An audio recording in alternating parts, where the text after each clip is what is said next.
আর সকাল সকাল তাড়াতাড়ি উঠে চলে এসেছিলাম রান্নাঘরে, কারণ কি ফোনটি ম্যাগি তো বসিয়ে দিলাম, কিন্তু পরে বলছে আমি স্কুল যাবো না, তাই ওকে বললাম তাহলে ম্যাগিটা খেয়ে নে।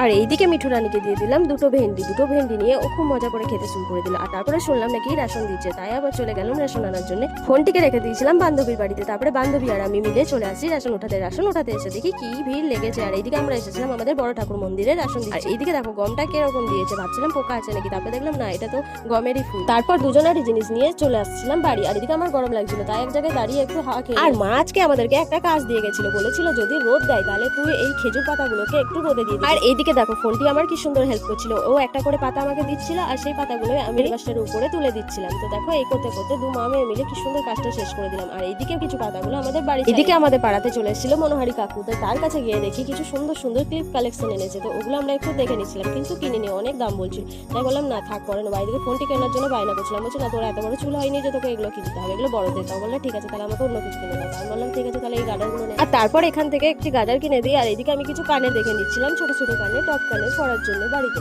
তো এইদিকে আমি দুটো কানে নিয়ে নিয়েছিলাম। তো আজকের মতো